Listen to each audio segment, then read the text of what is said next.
We haven't used this setup with IMPIDS. This might actually be scary. The Vat Dwarf is 13.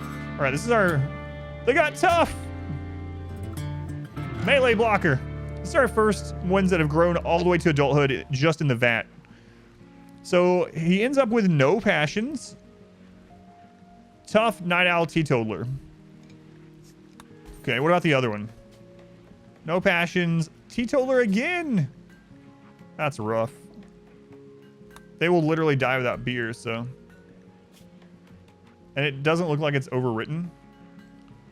We'll see how it is with beer if they still get the upset thing for it. So, all right. I'm sorry, the two people that are getting these names. I'm sorry.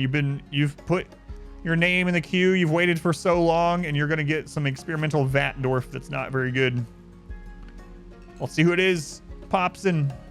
I'll put Vat on the end of your name, so we'll remember. All right, one more. Ba ba ba. So these ones are relatively expendable, huh? So let's see. That's going to be a melee blocker one. So we'll just grab anything with him. Put him... I will leave him at the end. And I guess I'll just have you... Oh, you're a brawler as well. So you're also going to be a melee blocker type pawn. What's the lone turret behind the door do? That is a way to bait breachers later on. Hopefully I'll be able to show you that later. All right. Now we need way less food because of the vat children being... expelled, so that's nice. That's nice. And let's see, who's our best at smithing? Soul Sapper. So I want to try to get to some masterwork guns. Legendary simple helmet. Oof. Hashmonkey is an adult. All right, Hashmonkey, let's see what you got. You got pretty quick sleeper, and I think I'm just gonna go kind on him. Let's see. You can help with plants. He's good at social. Nice. Plant social mining. That seems okay. All right, Hashmonkey. Congratulations. You're a full-grown dwarf. I wasn't originally going to do it this way, but I guess I will. Well, I could make it so that someone gets upset by this. Well. These people will have to walk over someone's workstation on their way to bed. I really don't like that, though, because we can't melee block on that side, so we'll see. I'm probably going to have to make a little barracks for just the crappy vat-grown dwarf army. You know? I guess I'll do that too. Excellent bed. So I can have an impressive barracks for the little dwarf army. I can actually just have this be it. That'd work. Making a caste-based society now. Dwarves do have a caste-based society, so... Makes sense. Growth moment for Rabbit Hamster. Rabbit Hamster is reaching age 7. All right. Ooh, they got the max growth tier for 7. That's nice. Crafting and construction. The hard worker is really good. So if we make him into a production specialist, construction and crafting are excellent. Planting, cooking, intellect don't matter a whole lot. We could just go ahead and grab shooting because he can still do shooting. He can still do intellect while he's a production specialist. But honestly, if he has construction and crafting as a production specialist, he's not going to be doing other jobs hardly ever. It means more time leveling. That's true. Yeah, that's kind of what I was thinking too. They're going to get more experience over time with quick sleeper because hard worker just makes them work faster, and crafting experience you get while you're crafting, not when it's completed. Also, quick sleeper would be a little bit better overall with mood, I think. I'm going to go quick sleeper on them. Either way, I don't think I'm going to be sad about that choice. So we're so privileged now picking between top tier traits. Really, it's crazy. It's crazy for sure. So this will become the worst dwarf barracks area. Growth moment on Goat. All right, Goat. Goat is also Goat's reached age 10, so he also got top tier here. Oh my god, these pawns, man. Iron Will, great memory. Construction. Oh, he didn't roll crafting again. That's unfortunate. So again, I might as well make this guy a production specialist. Great memory again. Real. So I want to get this stuff moved over here.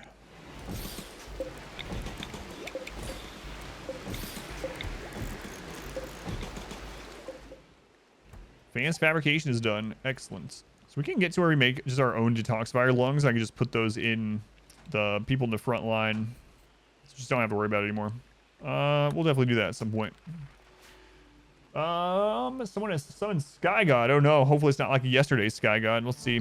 Commandment 3046. Oh no, I just shattered my pants. Sky Daddy, yeah. How do I feel about Neural Superchargers? Neural Supercharger is really nice. It's really good. The buff from it obviously is excellent. My only problem with Neural Superchargers is I wish they would put a meter on it for transhumanists like you do with tending. And so what I mean by that is Neural Superchargers, what will happen is they have it for like 24 hours or whatever, and then it falls off immediately. They immediately get the negative mood hit from it, and they don't necessarily go instantly to go get recharged. But even if they do, they have the mood hit on their way to it. So I really wish it was like tending, where it's like, all right, the tending has time window that you can retend has gone, but they're still tended right now, so you have time to go tend them before it runs out completely. I wish they made that change to Neural Superchargers. But aside from that, I think they're really good. All right, how long has it been since Cassandra attacked? So she's off cooldown, so Cassandra is going to be able to attack us again here in just a moment, and we're at the same wealth we were previously, so it'll be about the same. It should be basically the exact same raid points. Exact same raid points. All right, let's set up our clothing rules. So we have a choice to make now. Do we want to go with dusters, which are easier to make slightly and are better in the temperature, the cool and warm temperatures, or do we want to make capes, even though they take slightly longer, but they look cooler and have the same defenses? I'm going to go with capes. We're dwarves. Capes for dwarves. We might be tripping, but we'll do capes. Button down shirt. No capes. So for anyone that doesn't know, dusters and capes do have the same defensive stats, so you can do whichever one you like best. Obviously, duster is better for temperature reasons, and it's a little easier to make. Duster with spike core. Oh crap! Hang on a second. We actually do have spike core. That's a good point. We could do like capes for the main dwarves, and we could do dusters for the expendable front row vat grown dwarfs, maybe, or just spikes for everyone. Spikes for everyone. We did do capes in the most recent playthrough, so all right, so we're gonna set this up. This is how you set up clothing so that you never have to worry about it. We're not gonna start making it yet, obviously, because we don't have the materials grown, but we're gonna make until we have X. We're gonna set this to 51% because that's when it starts getting to tattered. We're gonna set it to normal, and then we'll unpause that. So again, we're gonna do until we have X. X is 51%. You can set it a little bit higher if you want to. I just like 51. There we go. Do until we have X. Do 1 and 51%. All right, I'm also going to turn off human leather from these this time. So I want to micromanage that. We shouldn't have human leather in this colony anyway, because we are not cannibals, but just in case. So we have that set. We have a little bit of cotton growing. I could just go out here and plant a bunch of stuff just to get it in really quick. Raids are going to end up burning it, but maybe we get a quick harvest before that. Could do that. We're going to go hunt a little bit. We'll see. What do you have against dogs? Doing no paws. All right. So what's the impressiveness of this? Extremely impressive. Excellent. Excellent. Who wants to sleep in the tomb? Oh my god, there's a dead baby buried there. Who wants to sleep in the same room that a dead baby is buried? Me, put me in the tomb. Baby sleeps in the corner. Cassandra should be attacking us, right? Yeah, she's definitely off cooldown now. How's this going? You're the one that put baby in the corner, yeah. Multiple people thinking the same thing. Now that we're growing hops in here, the hops doesn't seem to take a long time in there. Might actually plant something else here temporarily. Growth moment for Torgman. How old are you now, Torgman? Torgman has hit 7 years old. Look at that. He got top tier. He got 3 skills. Trigger happy. You're going to be a killing machine, my friend. All right. We don't have shooting specialists, right? So, but trigger happy will still be good, especially for like EMP tossing and stuff like that. Best way to rotate less useful pawns out of the colony. Take them behind a shed and kill them. That's what I usually do in my main runs. I'm not doing it in this one. You could also just have them be frontliners. You could also have them be kidnapped to let raids leave early. Like, let's say you have a really bad pirate raid that's coming, and you have like 3 pawns that you don't want at all. You could take those 3 pawns and run them out there with melee or grenades or whatever, and have them go down, and then the raid might kidnap them and leave instead. I've done that sometimes too. All right, Skeeter, also 7 years old. Skeeter only got 2. He didn't get top tier for some reason. They got Sanguine, so that's top tier. Yeah, I'm gonna use miniguns and stuff too. Yep. I've been waiting for this next raid here these couple days because on Cassandra's next cooldown, I'm gonna try to push into Masterwork chain shotguns and open up this other side tunnel here. The theoretical max for Cassandra between raids is 15. I've never seen that yet. Crazy unlikely.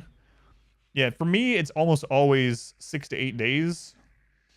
Well, obviously 6 is the minimum, but 15. I need to get more scanners going sometime too. We can fit one more down there. Have we found any more thin rock roof? No. I need to dig into here and see what's there.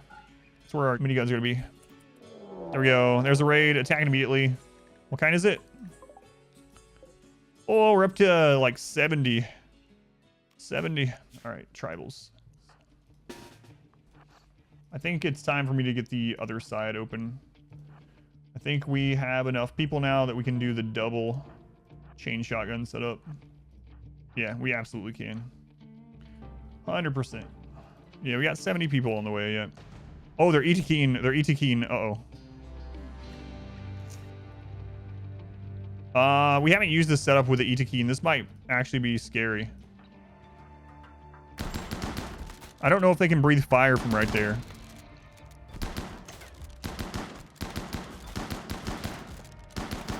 I see a problem that we need to fix. Yeah, this is completely fine now, but I see a problem. I meant IMPIDS, sorry. I don't know why I said ET-keen. I even said fire breathing. ET-keen are the furries. IMPIDS, these are IMPIDS. There's no friendly fire, not in this setup. The only person that has to worry about friendly fire is Popson here. You see, he just got hit by one, but he has a shield belt. Now, if his shield belt goes down, we pull him out and we bring Baba in.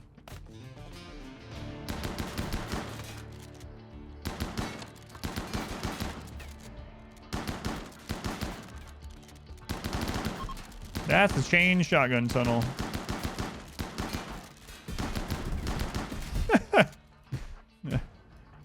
Did you see that when they hit collision over there?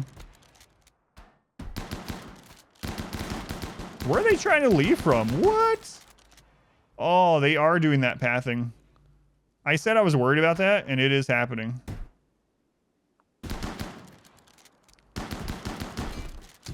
That sucks. Just means more doors and stuff. Imagine if we were cannibals this time. That would be excellent.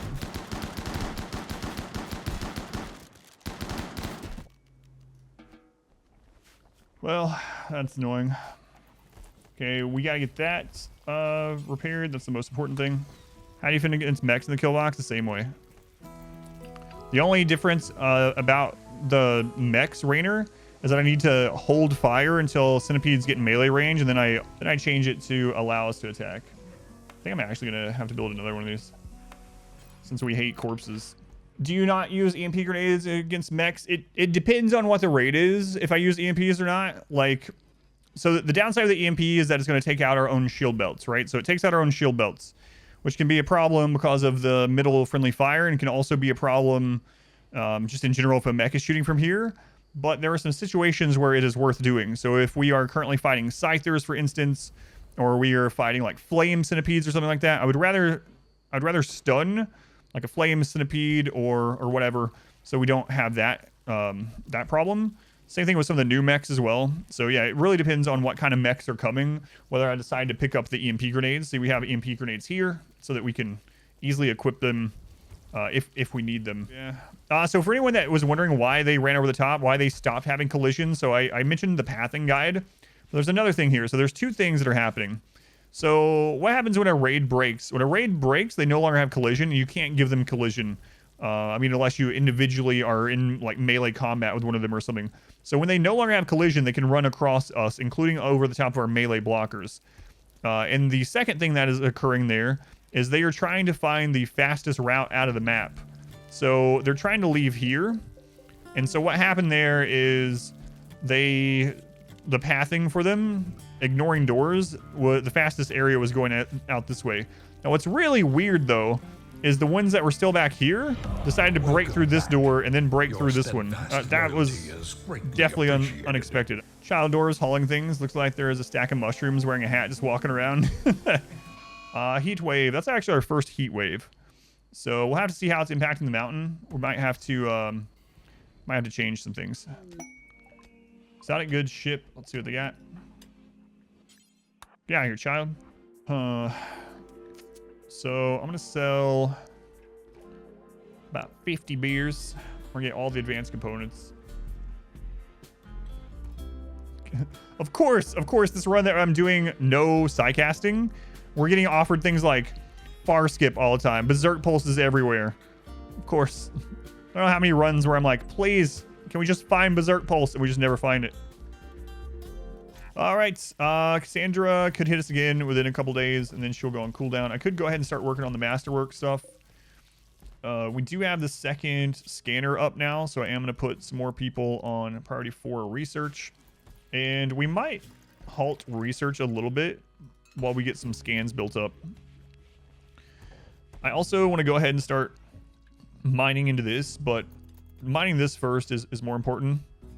It's just taking a really long time because it's so far away. I usually don't have it that far away, but man, I could do a temporary one here that we just mine out way sooner. Maybe I should just do that. And then later on, if we want to move it deeper, we could. I'm gonna try it, but getting crushed. Some tips for no pause specifically. Okay. One, I would say try to do more things while they're sleeping. Try to plan things out while they're sleeping. And try to have a plan in mind when something happens. Like already have a plan of what you're going to do when X, Y, or Z happens. And another thing with it, with no pause, is every time you get a notification for any kind of raid at all, grab everyone, draft them, and click them in your base immediately. Just immediately do that. And then assess the situation. Another thing you're going to have to get used to in no pause is triage. Triage is very important. So you're not going to be able to pause and look at wounds. So get used to using the period and comma button. Click on someone, click health, and go through looking for people that are dying in X number of hours. When you find those people, draft in them immediately. After you've done that, go look for bleeds, even if they're not dying yet, and draft in them to do that. So you're going to have to get used to triage. You're going to have a plan in mind to just... eventually, it'll be like muscle memory. It's like, all right, there's a raid. I draft everyone. I pull here. You hover over. It's a normal raid. Okay, I know what I'm going to do against a normal raid. We can go ahead and set that up. They're preparing. Okay, well, I'm going to go in. I'm going to switch zones.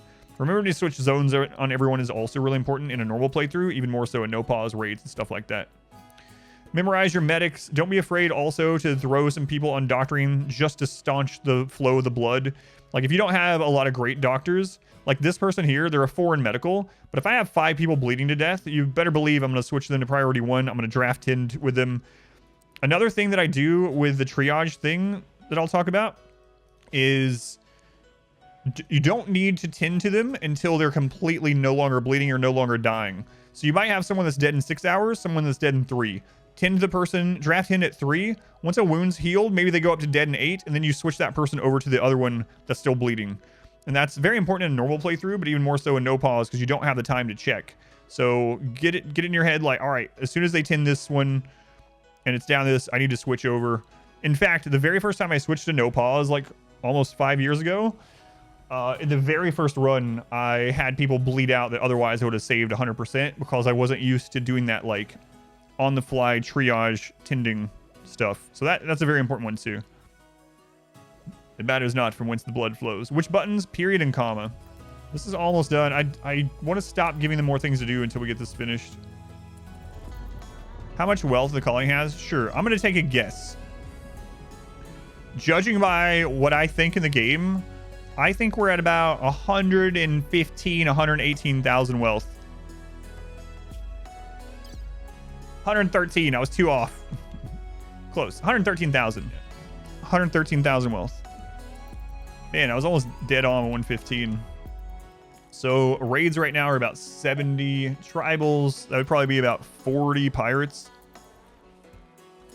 No, I don't want anything player made in here yet. I'm waiting until it gets all out, and then I'll put a player made in there. Is there a way to replace psychic abilities once acquired? No, but you don't need to replace them because you can get as many in that tier as you want. So let's say for tier 6, you get Neuroquake. You get Neuroquake at tier 6.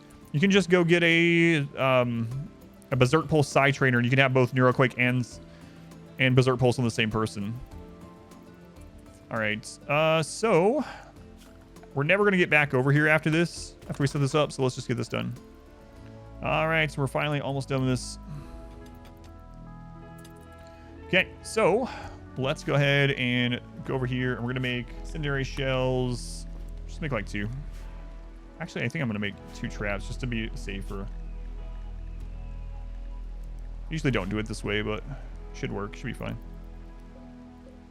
Okay, we're gonna haul those out of here. More. Mad Alpacas. All right, so that is a mass insanity event. We can actually go take advantage of this and get some shooting experience because it's an easy. This is an easy major event. Mass insanity. Yeah.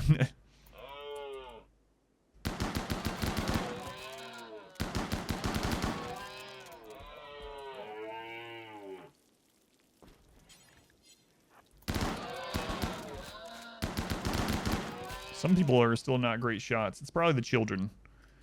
Probably the children that are missing their shots. So right now I'm going to go in here. I'm going to turn off construction. I'm going in and I'm grabbing wood fins. We want this to a super massive mega overheat. So this is going to get ungodly hot. Super hot. People are sleeping. I need you to bring wood into the cavern, not sleep. Rom, what are you doing? Researching? How about you move this piece of stone instead? That's obviously more important. Wool merchant. You know what I am really not used to going back to Cassandra for a playthrough? What I'm really not used to in this Cassandra playthrough is the routineness of getting traders. You know, like it's like, oh yeah, we're gonna get like our 6 traders per year. No matter what, we're gonna get those traders. All right, get that brought in, guys. Come on, come on, bring me that wood, or something else less provocative. Diggy diggy that hole. Hey, you guys are just camping out here in the entrance. Yeah, good. See, they're coming here now that I built this. That's interesting. Cut down on the damage to the walls from the bugs. Catch fire. Maybe. The reason I do it here is to prevent as much damage to the doors specifically. I don't really care if they get some extra holes in here. They mostly come out at night. Mostly. Children, bring the wood. Instantly triggered you that in your head. I was actually just talking to my daughter last night while we were eating. We were talking about how certain words trigger certain memories of things, even though they're not exactly like they're not really like meaningful things. And for me, a lot of that is just with certain movies and things. So like, or games. So if I'm anywhere and I hear the word like Supreme, okay, I immediately think of Killer Instinct, like Supreme Victory. Immediately, I could not get that out of my brain at all. The same. There's other words like that too, like Subterranean. Subterranean. I immediately think of the original Mortal Kombat movie. Just instantly, the Mortal Kombat movie. Stuff like that. Songs, gotta sing along to it. That as well, yeah. Songs are another big one.